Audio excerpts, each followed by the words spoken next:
او موقع نو ملاو شوی خو ارمان الاو چې زه رسېدلی وې نن هغه هم راغلی دی او په یو خوشحالۍ کې شریک دی. الله دې همیشه داسې خوشحالو کې موږ له د شرکت توفیق را نصیب کړي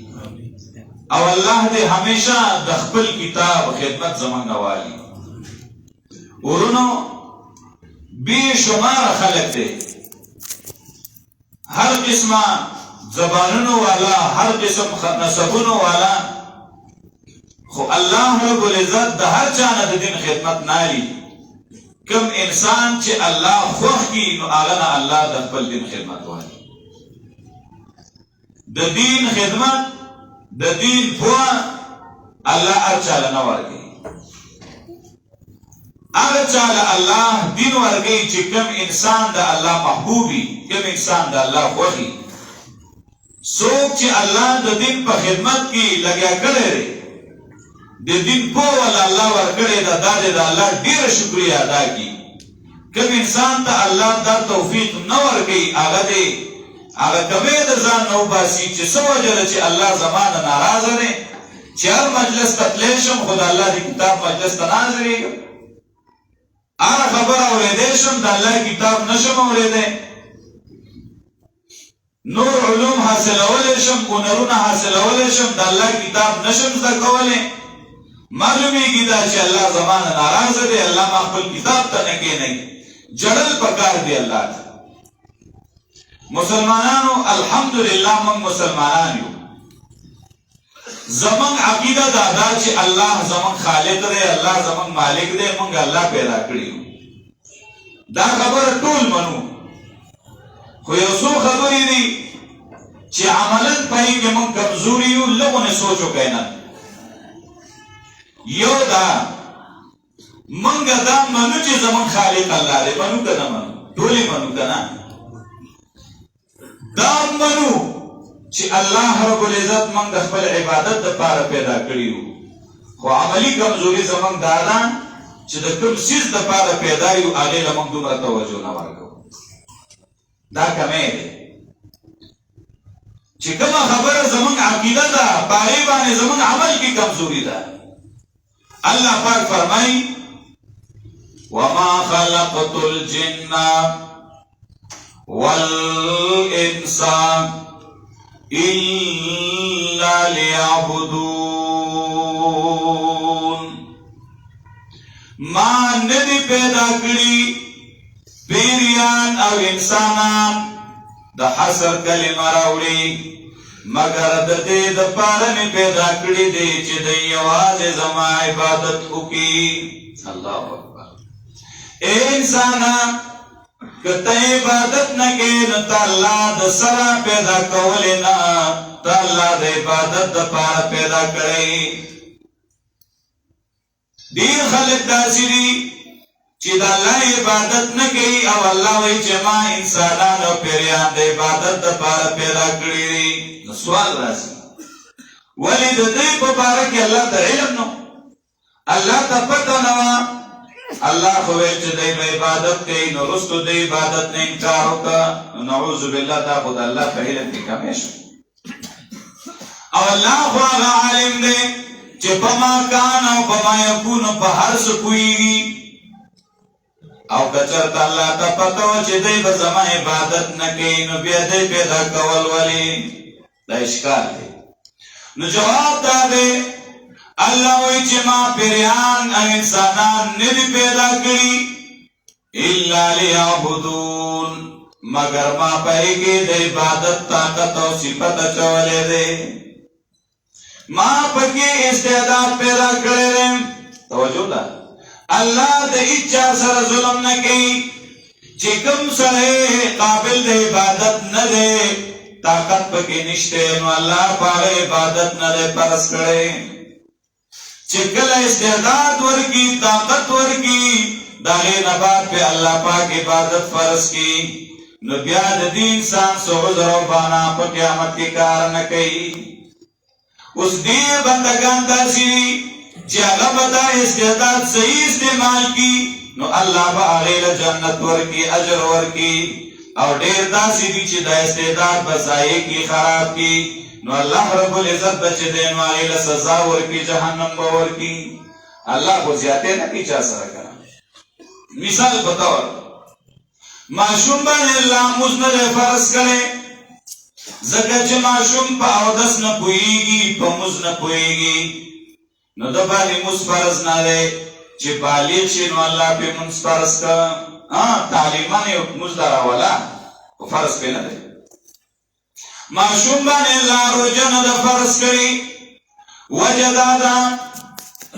زکه چې معصوم خوراک غواړي اسکار غواړي کته ډېر وਹੀ او ټکه چې دا شی مغواړه خلص منټه بعد هغه مال چي هغه مال روټي نو هغه پښمنه کړي او لس بجې به بیا وی مال چي او روټي جاري با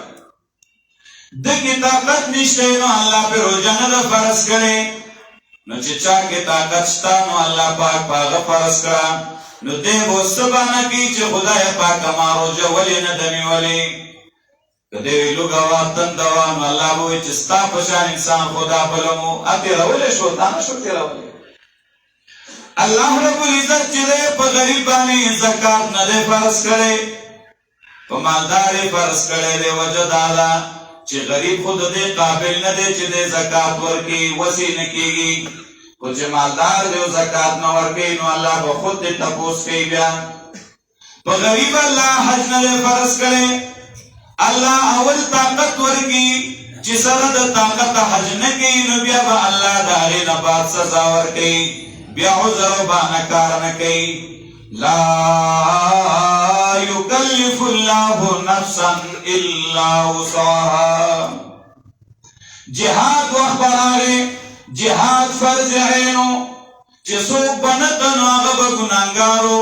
او چې کم وړاندو نو الله پاک وي دی ګناهګار نه دی کم شلو ګړو الله وې دې ګناګار نه دي زکه چې د دې عذر الله پاک تخکاری او چې روغ دې او هغه د لاندو سره ځان کې نه ولې دې روغ دې هغه د شلو په ډله کې ناشته نارینه دې ځانې په ځانانو کې استحساب کړي دې رزو به ان يكونوا مال خوالف په دې خوشاله دي د جهاد په دور کې چې دیوم د زنانو سره پاتې شي جهاد اعلان شي نو دا سره ګناګار زکه دی چې د خپل طاقت او استعداد چې نو هغه ځای کړ الله ته مختاري کنه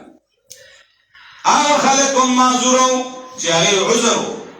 او هغه مو چې هغه باندې نو عذر نو یا تزرون الیکم اذا رجعتم الیهم دا الله نبی به چې کله جهاد نه راغی نو باندې به پیش کولې نو الله پاک مخکې خبر ورکړي چې نبی ته لاړ شي نو دا منافقان به یو راځي او تا باندې پیش کوي وی باندې مو پیش کوي قد نبأنا الله من اخبارکم ستاسو د خبرونو خبر مونږ الله مخکې را کړی دی رال رسول الله تعالی اے الله نبی مونږ چوکي را کولې ځکه چې زمون کورونه خوشي دي شعر دي سوق کې نشته الله پاک وی کورونه شعر مانو خود جهاد نه پاتې کېدل مقصدو دیکھ استعداد ہو لطل میں گناہگار شو اللہ واللہ وسیع و نزی گناہگاری بہرحال خبر ہمیں دا کولا مسلمانانو چے کمے زمندارے منگا اللہ بنو خو لیکن دا کمیرے زمنگا چے دا کم سیز دا پارا منگا اللہ پیدا کریو عقیدہ دادا چے زمن خالق اللہ دے خدا منگا کمزوری دا جسد پارے پیدا کریو نو آغا کار منگ پا مخی نبوزو عبادت په صحیح طریقې باندې نه کو که یو عبادت ادا کو نو بل نه چې د نسترګې پټو که امر ومنو نو نهي نه ځان نه بچ کو که نهي نه ځان بچ کو نو امر نه منو او که یو ومنو نو بل نه منو عبادت 24 غنټې د الله د حکم او د الله د نبی د طریقې مطابق ژوند تیرول د عبادت منګه منو چې قرآن عظیم کلام الله دی قیمتي خبره من منو چې دا کلام الله دی دیگی دا انسان یو حرف نشتا منو که نمنو دا منو چې دا قرآن دی پا دوار طرف اخولو اللہ اکبر پا کسرو کی بندو قدر کو عزت کو ادب کو احترام کو خپن شو مسلمانانو بیا دا قرآن خبر نمنو اللہ اکبر دا زمان کمی دی قرآن منو پا قرآن ایمان دے دا مقیدہ دا چه دا حق کتاب دے دا سچ کتاب دے حکم دا دی خبر دے چه کل دا قرآن حکم راشی نو بیا پاکی منگا خپل اختیارات و خپل خوخی چلو بیا منگا مولا نمنو بیا منگا دا امیر سیب نمنو بیا منگا دا مفتی سیب نمنو بیا منگا دا قرآن نمنو بیا دا حدیث نمنو بیا منگ خپل خوخی چلو او اللہ پاک کو قرآن عظیم کے منتصوائی اللہ اکبر وما كان لمؤمن ولا مؤمنة إذا قضى الله ورسوله أمرا أن يكون لهم الخيرة من أمرهم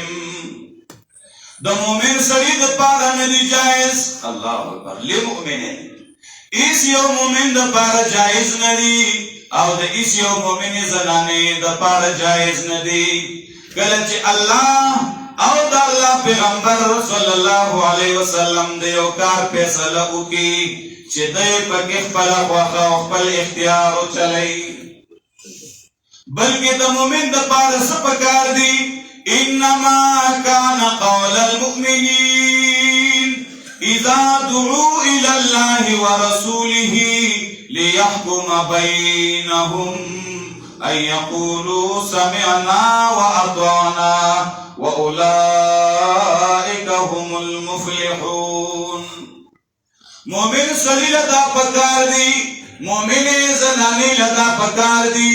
چکلا مومن تو ویشی چراش مومنا ستا رب قرآن عظیم کے دا حکم غالے گلے دے راش مومنا ستا دا پیغمبر صلی اللہ علیہ وسلم سنت و طریقہ دادا راش پا قرآن پہ صلاو کا راش دا نبی پا سنت و پا حدیث پہ صلاو کا مومن لدا پکار دی چی دیوی جی بسر استرو کو ماتا قبول دا زمان در رب ہر حکم چے دے زمان در نبی ہر طریقہ چے دا ماغی منلو تز تیار ایمان دا صفت اللہ پا من کرا ولی دا یو ختم یا منگلہ کافی دے یو بیان منگلہ کافی دے فلا وربک لا یؤمنون اللہ ہر سڑے مومن دے دن کنا اللہ وی دا سینا دا چگینی بس ہر سڑے دے زانتا مومن وائی او ہر سڑے دے دا اللہ پلیس مومنی ندے دا سکار لکا سنچ دخل کو گمان دے اللہ وی زمان دستا پر رب قسمی بخبر ذات بانے اللہ قسم خوری زمان دے اللہ وی استا پر رب بانے قسمی لا یؤمنون دی دیمان چگی وی دی دیمان داوی کئی خو اللہ وی چه زمان پر نزبانی دی مومنان ندی ترس وقت پوری حتی یحکموک فی ما شجر بینہم تردی چه پیسل کون کے وگر زیتا پا علی خبرو کے چه کم دی پا مینس کرا غیوی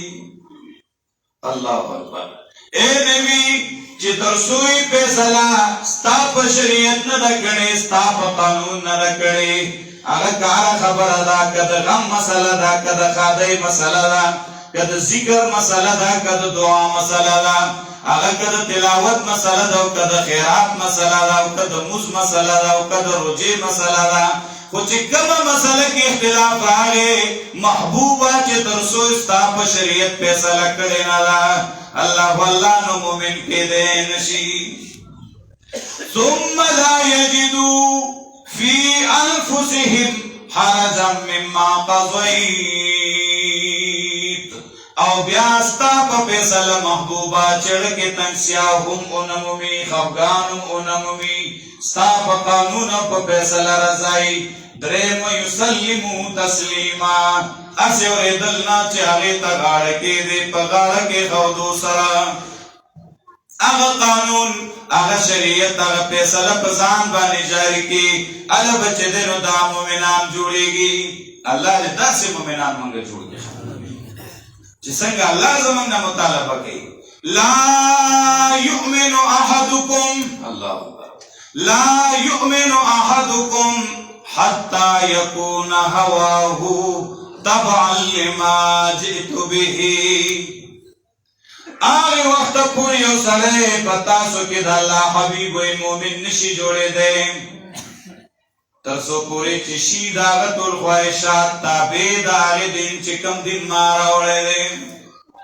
خپل خواخان خپل خواهش د دین د محمد رسول الله تابع کن علا بک مومنین ستا خواهش بیو سغواری ستا زر بیو سغواری او د الله قرآن او د الله نبی په بلا خبره کوي نو تب خپل خواخه د الله او د الله د نبی په خواخه قربانې نو دې ته ایمان وایي او چې کله ته دې مرتبې ته ورسېدې دې درجې ته ورسېدې نو ته د ایمان اعلی درجې ته ورسېدې ستا د ایمان بیا ایمان دی چې تعالی به دا پیدا درکړي او دا د صحابو ایمان چې هغې خپلې ټولې خوښې د الله او د الله د حبیب په خواخه قربان کړې الله الله او چې چا داسې کړي دي کنه الله لکه د نور ځلولي دي او الله د هغه ټول مشکلات ختم کړي دي او چې چا دین سره دوکي کړي دي الله په دنیا کې ذلیله کړی دی او چې چا په صحیح معنو کې د دین خدمت کړی دی الله لکه د نور ځلولي دي شیخ القرآن رحمت الله علیه الله اکبر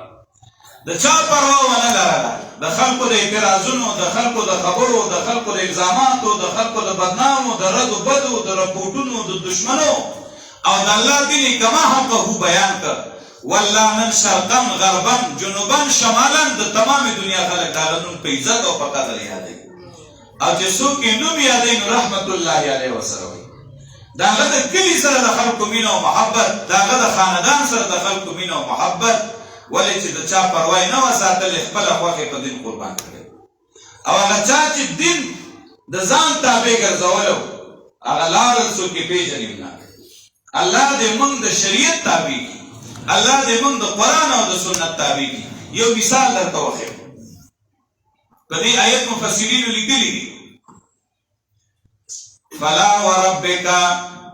په دې آیت باندې وما كان لمؤمن ولا مؤمنة إذا قضى الله ورسوله أمرا أن يكون لهم الخيارة من أمرهم فدي آيات باني ابن كثير يواقع عليك لذا رسول الله صلى الله عليه وسلم د پپولور و زینب رضی الله تعالی عنها د الله نبی غختل چې داغه نکاح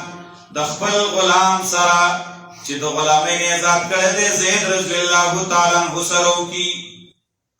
رسول الله صلی الله علیه وسلم لال د حضرت زینب رضی الله عنها کور ته هغې ته دا پیغام وړاندې کړ د هغې خاندان والو ته دا پیغام وړاندې کړ چې که ستاسو اجازه دي نو دا زینب به زید له ورکړو حضرت زینب رضی الله تعالی عنها او د هغې خاندان په دې سخت خفه و چې یو د قریشو یو اوچته زنانه یو حوره او آزاده زنانه هغه څنګه یو غلام له په نکاح ورکوي ای دې ته تیار نه وایي نه کېږي دا کار رسول الله صلی الله علیه وسلم هلته ناست دی په دې کې آیت د قرآن عظیم راغی فلا وربک لا یؤمنون حتی یحکموک فیما شجر بینهم الله اکبر آیت راغی وما كان لمؤمن ولا مؤمنة اذا قضى الله ورسوله امرا ان يكون لهم الخيرة من امرهم کله چې زینب رضی الله تعالی عنها دا واوریدل حضرت زینب وی یا رسول الله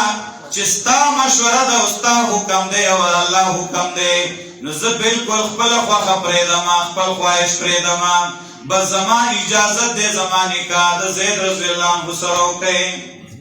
بس چې الله او د الله د رسول رضا ده زما رضا ده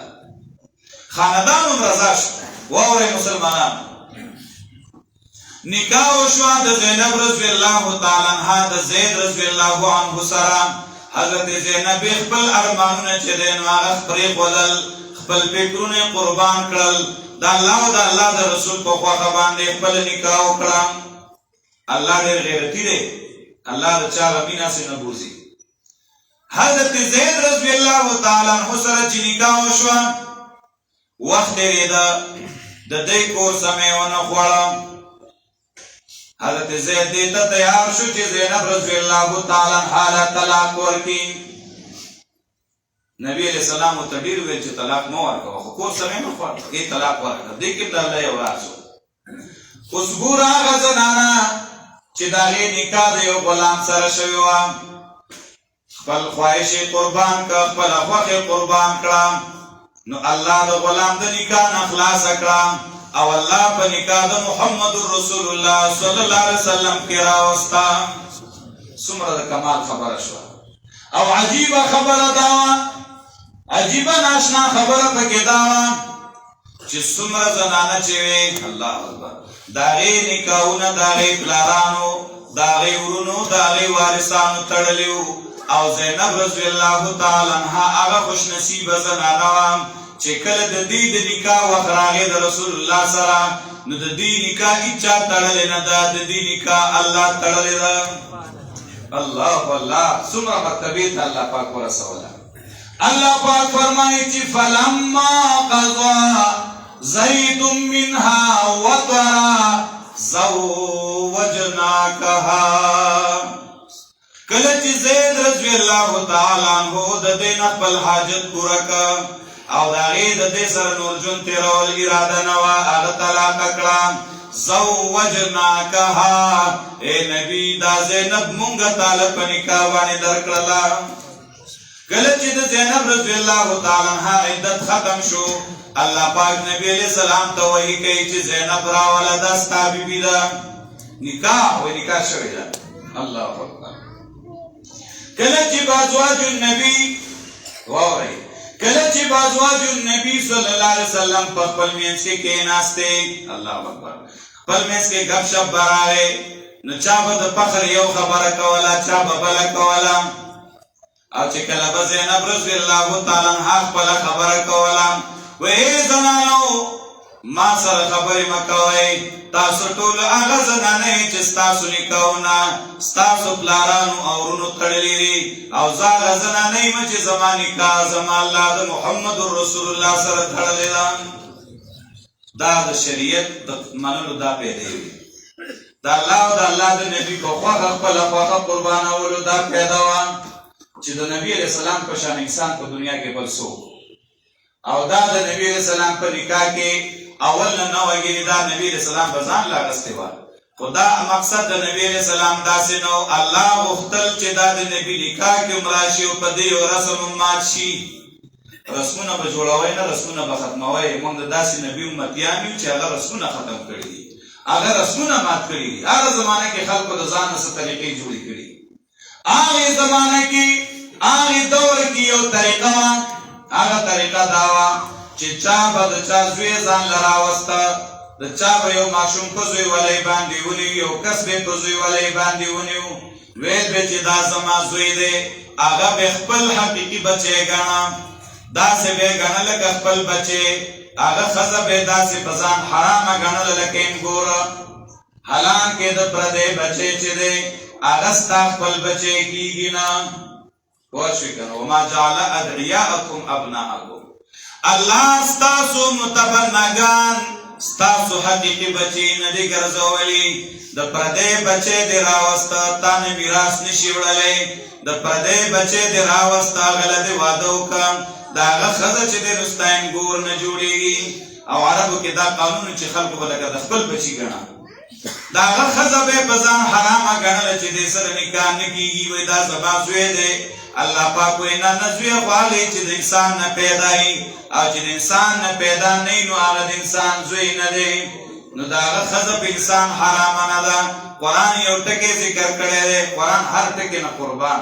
وحلائل ابنائکم الذین من اصلابکم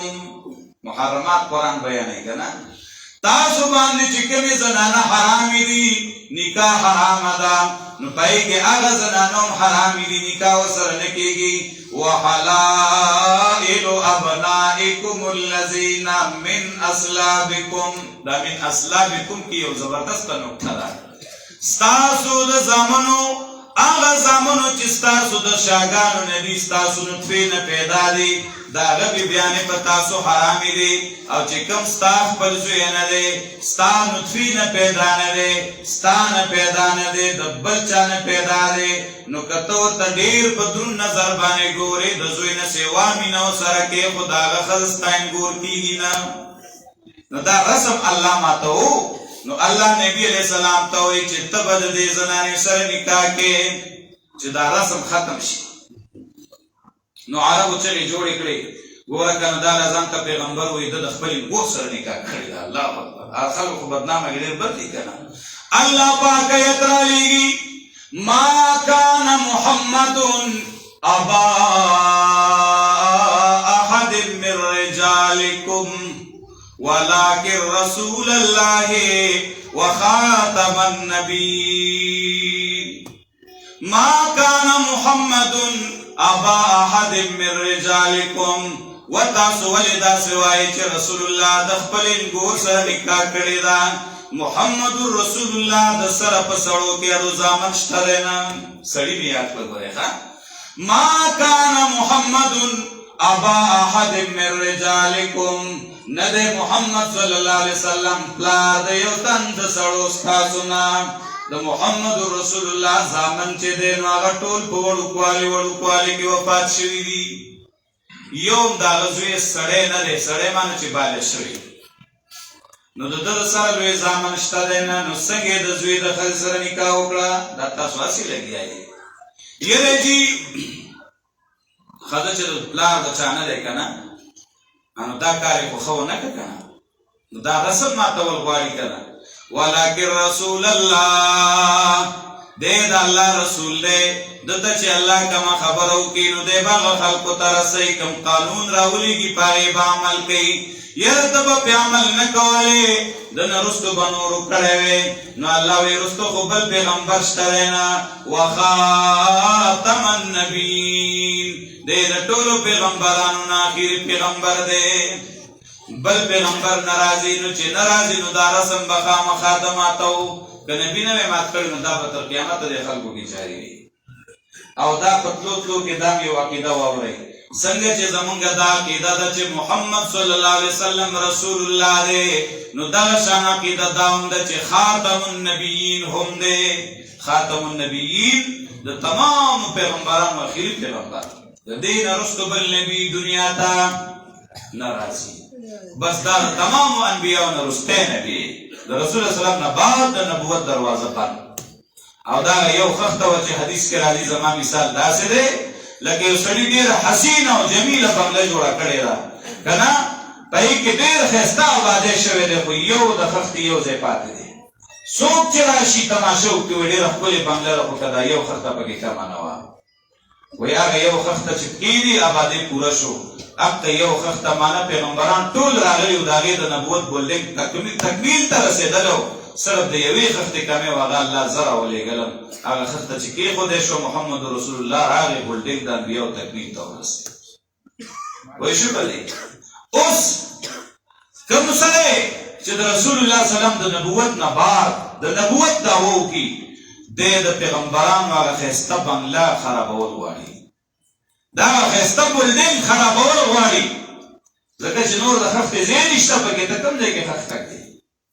بل دا نبی زینشتا تا کم دے کے نبی بل مانی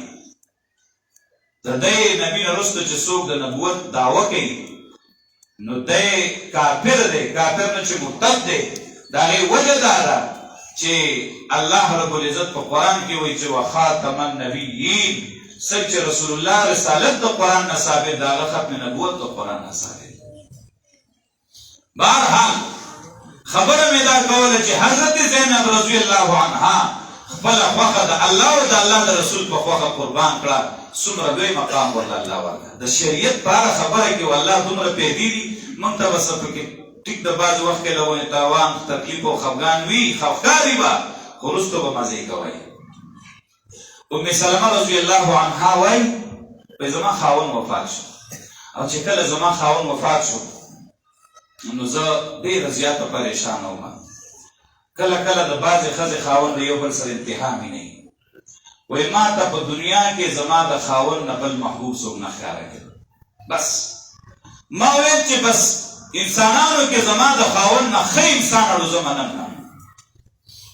او چې کله وای زما خاوند وفات شو نو ما سوچ کو چې بس کور مې وران شو او زه به د دې نه بعد د چا سره واده وکړم. ما به څنګه سړی دا څومره ښې خو زما خاوند ته نه رسي. خو دا مې په دماغو کې نه و، د غم زور و، دا مې دماغو کې نه راتلل چې زما په علم کې نشته خو د الله په علم کې ښه خلک شته. زما دا خیال نه و چې زما نکاح به الله د رسول الله سره کوي. بس ما خو د نورو خلکو کې فکر و چې زما د خاوند نه بهترین انسان چېرته زه نه یم. خو د سنت طریقه دا ده د الله حبیب وایي چې په چا باندې غم راشي او دی دا دعا ووایي انا لله و انا الیه راجعون اللهم اجرني في مصیبتی واخلف لي خیرا منها. مونږ ټول د الله یو، ټول به الله ته واپس کیږو. یا الله مال زما په دې مصیبت کې اجر راکا او الله پاک د دې په بدل کې مال د دې نه ښه بدل راکا. دا دعا د ایمان ده. وای ما دا کلمه وای معنا توجه ده، دا کلمه نه وای ولې نه واما ځکه چې زما د خاوند نه بهتر انسان ما ته نه ښکاري نو ما به الله د دې خاوند نه ښه خاوند څوک راکړي نه وي. خو بیا مې ویل چې وایم ځکه چې که زما د خاوند نه ما ته بهتر څوک نه ښکاري خو د الله د نبي سنت دي دا به دا کوم ثواب خو به میلاو شي. وای دا دعا مې وي وای دا الله دې کار ته ګوره کله چې زما عدت پوره شو 4 میاشتې او 10 ورځې تېرې شوې وای ما ته د نکاح دپاره پیغام رسول الله صلی الله علیه وسلم راولېږه. دا دعا برکت دار شو. وای چې په څو چنده باندې رسول الله زما د خاوند نه بهتر او د هغې نه په څو چنده ښایسته و اعلی و. داسې انسان خو په دنیا کې ډوب نه. هغه حسین او جمیل پیغمبر الله انا سید ولد آدم ولا فخر. دا الله نبی وی زه د تمام اولاد آدم علیه السلام سردار یم نور باندې فخر نه کومه. هغه حسین او جمیل نبی چې حضرت حسان رضی الله تعالی عنہ یو ځل نبی علیہ السلام ته وایي الله اکبر سترګې د حسان پکار وي واحسن منك لم تر قط عيني واحسن منك لم تر قط عيني واجمل منك لم تلد النساء خلقت مبرئا من كل عيب كأنك قد خلقت كما تشاء واحسن منك لم تر قط عيني. او بعض علماء پکې لا بل شان وایي واحسن منك لم تر قط عينو. اے محمد رسول الله ستانه ښایسته انسان چرته زما سترګو نه دی لیدلی. دا د اول شعر معنا. او یا که دې بل شان شي نو بیا معنا دا ده چې محمد رسول الله ستاسو نه ښایسته انسان چرته د هیچ چا سترګو نه دی لیدلی. او ستانه ښایسته انسان چرته یو زنانه نه پیدا شوی هم نه دی، زنانه راوړی هم نه دی. ای د الله نبي ته د هر عیب او د هر نقصان نه داسې پاک پیدا یې لکه چې ته په خپله خوښه باندې پیدا شوی. لکه چې دا نه وي چې ګنې تا الله پاک په خپله خوښه پیدا کړې لکه چې تا له الله اختیار درکړی چې ستا څنګه خوښ یې هغه شان ځان پیدا کړي. نو هر ځای انسان ښایسته جوړول غواړي، هر اندام ښایسته. او صحابو ډېر په مینه رسول الله ته کتلي وو. والله چې د نبي علیه السلام هغه سیرت صحابه بیانوي، شمایل د رسول الله صحابه بیانوي. قسم په خدای دی که دومره په غور په دنیا کې هېڅوک چاته وګوري خپل پلار باره کې ته یو سړي نه تپوس وکړه چې د هغه ویښته څنګه و، د هغه غاښونه څنګه و، د هغه پوزه څنګه وه، د هغه لاس څنګه و، پښې څنګه وي، نو کېدای شي چې پوره نقشه بیان نه کړي. صحابه رسول الله د الله یو روب هم ورکړی و، خو دومره یو عجیب صفت و پکې چې چا به ولیده نو په کتو به یې نه مړېده. او حسن او جمال الله اکبر. صحابي وایي قسم په خدای 14مه شپه وه، سپوږمۍ ښه صفا وه. یو ځل رسول الله داسې ډډه لګولې وه، وایي ما به یو ځل د 14مې د سپوږمۍ ته کتل او یو ځل به مې د رسول الله د چهرې مبارکې ته کتل. وای زما د الله په ذات قسم چې د محمد رسول الله مخ د سپوږمۍ نه ښایسته و. الله اکبر. د رسول الله مخ د سپوږمۍ نه ښایسته و. الله اکبر. ځکه خو یو شاعر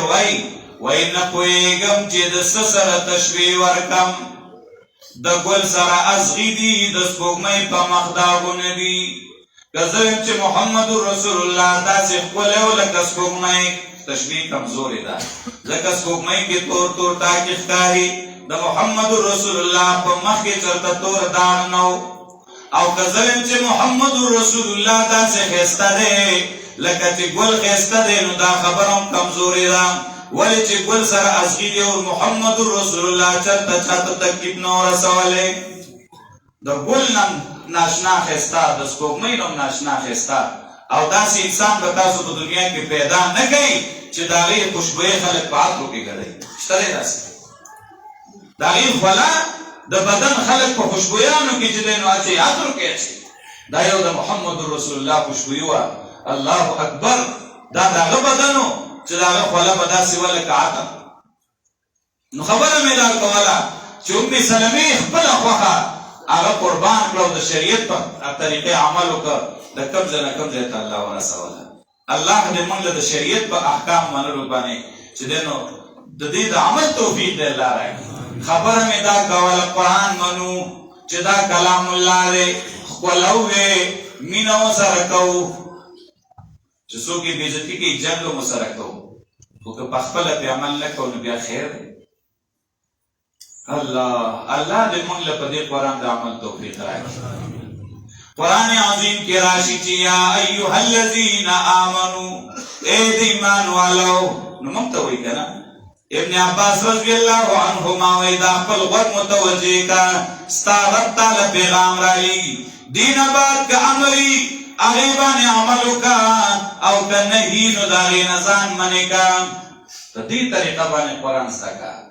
چی اغا پا زندگی کی راشی پا عمل کی راشی ورونو راځي چې د قرآن عظیم سره داسې مینه وکړو، محبت وکړو چې الله د کوم مقصد دپاره رالیږلی دی چې د هغې نه ځان خبر. او د دې اصل وجه څه ده؟ خفه نه شو. اصل وجه دا ده، عربۍ مشهوره مقوله ده الناس اعداء لما جهلو. خلک د هغې شي دشمنان دي چې په کوم شي نه پوهېږي. موږ په قرآن نه پوهېږو، موږ په حدیث نه پوهېږو. موږ ته چې منبر باندې ملا کېناست او تقریر یې شروع کړو، موږ یو دا د خپلې خبرې دا فرق نشو کولی چې دا د الله خبره ده موږ ته بیان کړه په دې خپله ژبه او که دا د خپله خبره ده. نو دې وجې نه موږ د ملا سره چې لګي د هغه تقریر سره هم لګي، چې د ملا سره هم نه لګي نو که هغه راته د الله خبره هم کوي موږ نه ما ته به دا خبرې نه کوي. دا زموږ د ناعلمۍ د کمزورۍ وجه ده. راځئ چې قرآن زده کړو، د دې جماعت سره جماعت اشاعت التوحید و سنت سره خپل تعلق جوړ کړو. دا هغه جماعت دی چې د دې مشن په دنیا کې د الله کتاب عام کول. زمون سره د خلکو عداوت په دې دی، وایي دې خلکو ته قرآن ولې ښیي. مسلمانانو راځئ دا قرآن عظیم د ټولو مسلمانانو دی، د نارینه هم دی، د زنانو هم دی، د علما هم دی، د عوام هم دی، چې څوک یې بیانوي د هغه په غرض به دی چې ما نه الله رضا شي. موږ به په دې غرض کښېنو چې موږ یې زده کړو چې زموږ نه الله رضا شي. که یو خبره تا ته غلطه ښکاره شوی نه د قرآن نه وي، یو عالم د ځان نه کوله، زه درته مې منم. خو چې تا ته د قرآن آیت پیش کړه، د قرآن د یو آیت ترجمه یې وکړه، په دې اعتبار نه بل تفسیر وګوره، بل وګوره، بل وګوره، یقین له دې راغله، نو بیا دا نه کوو چې بیا موږ مخالفت شروع کړو، بیا د هغې منل پکار دي. د دې ورونو ډېره شکریه ادا چې دوی په دې پرفتن دور کې دومره عظیم کار روان کړی. دا مولانا صاحب او دا ورونه د دې زیدې چې دا موږ او تاسو د اجتماعیت دپاره او د فهم دپاره د قرآن عظیم درسونه شروع کړي دي. درس ختمیږي بیا شروع کوي، بیا ختمیږي بیا شروع کوي، کله هفتهواري درس، کله دا سالانه روزانه درس. نو ورونو دا زموږ او ستاسو شریکه ګټه ده. د دنیا خپل دوکانونو کې خپل کار کوئ، خپل کورونو کې چېرته چا ملازمت دی هغه کوئ، چېرته نوکري د هغه کوئ، خو دا د ټولو شریک دی. راځئ جمع کې به شریک کېږو. د جمع نه بعد به انشاءالله د قرآن درس چې کله شروع شي روزانه ماښام نه بعد یې کوي، ماښام نه بعد درس یي نو لس شل منټه نیمه ګنټه په 24 ګنټو کې دا څه شي دی. زه دا یو خبره کوم، اکثر ملګرو ته د قرآن سره دومره نسبت جوړ کړي، دا خو زموږ عقیده ده چې دا قرآن به قیامت کې شفاعت هم کوي، دا به جګړه هم کوي. چې سبا قیامت کې قرآن خو زمونږ سپارښت وکړي که نه دا خو ووایي چې خدایه دا زما په خادمانو کې او دا زما لوستونکي او دا زما زده کوونکي او دا هغه سړی و چې د قرآن والو خدمتونه یې کول الله د زما ډېر خدمتونه کړي دي دی به جهنم ته نه بوځي حدیث کې راځي په قرآن کې یو صورت دی 13 آیتونه دی د خپل لوستونکي دپاره شفاعت کوو تر دې چې جنت دی دننه صورت ملک پوه شوي نو چې هغه یو صورت شفاعت کوي نو دا ټول قرآن به نه کوي القرآن شافع مشفع وماهل مصدق قرآن شفاعتم کوي د شفاعتم منلې شوی دی او دی به جګړم کوي د جګړم پورې منلې شوې ده من جعله امامه قاده الى الجنه ومن جعله وراء ظهره قاده الى النار چا چې قرآن مخې ته کېښودی دی عمل په دې دی عقیده د دې ده لولي دا قرآن نو دا انسان په جنت ته راکاږي چا چې قرآن شاته که د دې عقیده نه جوړوي عمل نه برابروي د سره یې لولي نه د انسان به جهنم ته راکاږي موږ سوچ وکړو چې موږ کومه ډله کې یو قرآن به زموږ سپارښت وکړي او که نه دا سوچ پکار دی راځئ چې نن د قرآن سره تعلق جوړ کړو دا کلام الله دی علامت حب الله حب القرآن په الله خو موږ ټول مین یو که نه نو د هغې دلیل به صحیح د هغې علامه به صحیح د محبوب خبرې خلکو له خوند ورکوي او د چا سره چې نه لګي د هغه خبرې بې بدې لګي نو چې زموږ د الله سره مینه ده نو د هغې مینې علامه او دلیل به دی چې د قرآن سره به مینه کوو کوو به انشاءالله الله رب العزت د قرآن زموږ معاشره کې عام کړي څنګه مینه به ورسره کوو که سوړو کې به بندوو دا مینه ده څنګه مینه المارۍ کې به ږدو بس دا مینه ده دا خو بس یو پیرکي ته غاړه به دې خلاصه شي قرآن سره به داسې مینه کوو چې اول به الفاظ زده کوو بیا به معنی زده کوو بیا به په دې عمل کوو په زندګۍ کې به دا راولو الله وی قرآن ما دې له رالیږلی کتاب انزلناه الیک مبارک دا عظیم کتاب دی نبی موږ تا ته رالیږلی دی د خیر او برکت نه ډک کتاب دی لیدبروا آیاته دې له راغلی دی چې دا خلک د دې په آیتونو کې سوچ وکړي سوچ به څنګه وکړو صرف دا وایي چې دا ټکی داسې لیکلی دی داسې لیکلی نه سوچ هله دی چې لفظونه زده کړي او معنی یې بیا زده کړي نو د هغې نه بعد به سوچ وکړي سوچ د قرآن د مقصد زده کولو نه بعد کېږي نو ته به د قرآن معنی زده کړې مطلب زده کړې نو هله به سوچ کړي ولیتذکر اولو الالباب او دې له راغلی دی چې عقلمند د دې نه فند او نصیحت والي نو زما ورونو زما تاسو ته دا درخواست دی اعلان دی چې کوم قرآن خلاص شو الله دې دا په خپل دربار کې قبول کړي خدا نه ده چې خلاص شو نو بس موږ بس بس دی دې کې به د خپله زندګي خلاصول غواړي عالم هم د خپله اراده نه وي کړي او عوام هم د خپله اراده نه وي کړي او تر مرګه پورې اراده وکړئ انشاءالله الله به موږ له په دې باندې تر مرګه پورې نه چې تر قیامته پورې اجر راکړي چې کوم انسان قرآن ویو او مرګ ورله راغی د دین کار یې کوو او مرګ راغی د ده د عمل به قیامته پورې داسې جاري کوم انسان د ګناه کار کوو مرګ راغی ته بس به دا ګناه داسې جاري نو خپلې ارادې به دا وي چې د ژوند تر اخري سلګۍ به د الله د دین خدمت کوو او په دې خیال به کوو چې عمل به پرې کوو د دې خیال به کوو چې الله رانه رضا شي نو که موږ له سبا هم مرګ راغی دا د طالبګرۍ په شکل کې دی موږ له به پوره اجر الله راکوي مؤمن له الله پاک ټول عمر جنت ورکوي عبادت یې 50 کاله کړی کافر له الله پاک ټول عمر سزا ورکوي جهنم کې او کفر یې 50 کاله کړی دا ولې الله د هغې په کېدلو فیصله کوي مؤمن په باره کې د هغه دا سوچ دی چې زه څو پورې ژوندی یم زه به د الله حکم منم نو الله وایي بنده زه به تا له ټول عمر جنت درکوم ځکه ستا اراده له ټول عمر وه کافر وایي چې زه ټول عمر به کفر کوم الله به ټول عمر به عذاب درکوم ځکه ستا اراده له ټول عمر وه نو له ټول عمر دپاره به انشاءالله د دین اراده کوو که نه به کوو د زده کولو به کوو که نه به کوو ماشومان ځوانان بوډاګان ټول د قرآن نه مونږ لوی نه یو قرآن لوی دی انشاءالله دا شرم به نه محسوسوو چې زه سپین ږیری یم او زه ځوان یم او زه ماشوم یم ټول به د الله کتاب ته کینو الله دې د صحیح عمل کولو توفیق را نصیب کړي واخر دعوانا ان الحمد لله رب العالمین انشاءالله وروسته به تفصیلي خطابات د شیخ صاحب وي نور علما وي برګري ښه په تسلۍ او په اطمینان باندې به انشاءالله کینئ کله چې اودسونه نه وي اودسونه تازه کړي انشاءالله مستې دی